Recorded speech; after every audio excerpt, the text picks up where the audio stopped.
The altar and the door for me is the struggle that I think we all have, but we maybe aren't all talking about. And maybe church would be better if we did. I don't know. But for me, here's what I'm seeing.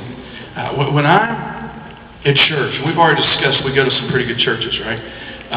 When I'm at church on Sunday, man, that is one of the highlights of my week. And I would consider this, even tonight, sort of an altar kind of moment, right? But that's my altar moment for the week, right? So I get in there, and what's happening is, man, my pastor, we call it in Georgia, he's just shucking the corn. Do they shuck the corn up here? Okay, good. The frozen corn. So, I'm going to get an email for that. But, man, he is laying it out, and he has such a knowledge of where the book came from and who was talking and why he was saying this and what was going on in that culture of the days. All this stuff just swimming around in his brain. He just pours out on us. And then there's the passion that he has about God's Word, his relationship with Him. He is just pouring all that out to us, and I'm just soaking it up, right? And then the worship leaders get up there, and they have such an intimacy they got like a oomph, you know what I'm saying? Just oomph to them, right? And I love that excitement that they have, and it's as though they're singing straight to Jesus like He's standing next to them.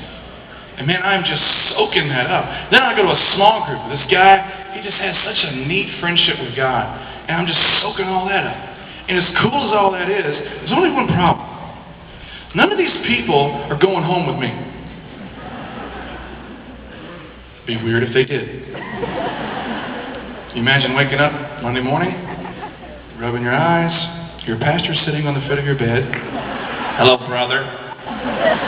Just thought I'd share a word. No, that kind of thing, right? Well, here's the picture I'm painting here. As amazing as it is to have all of these people, none of them go to work with me. None of them go to school with me.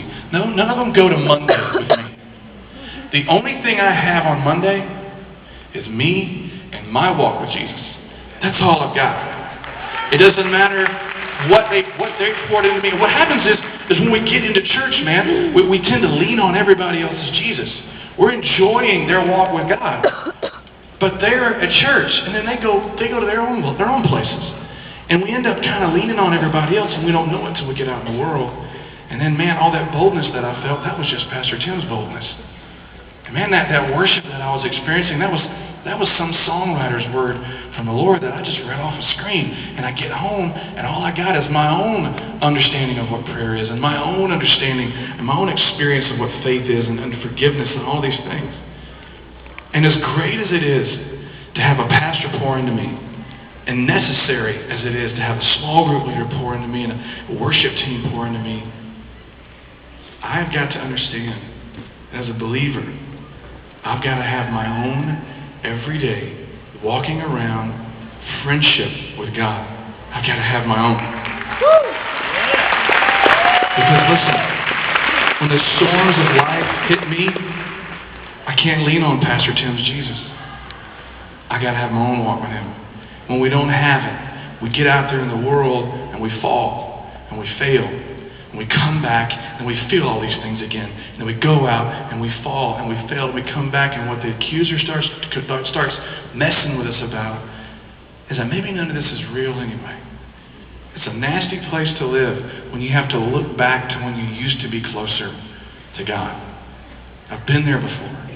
And I've been loving some teenagers in my youth group through it. And I wrote this song for them. It's called Somewhere in the Middle.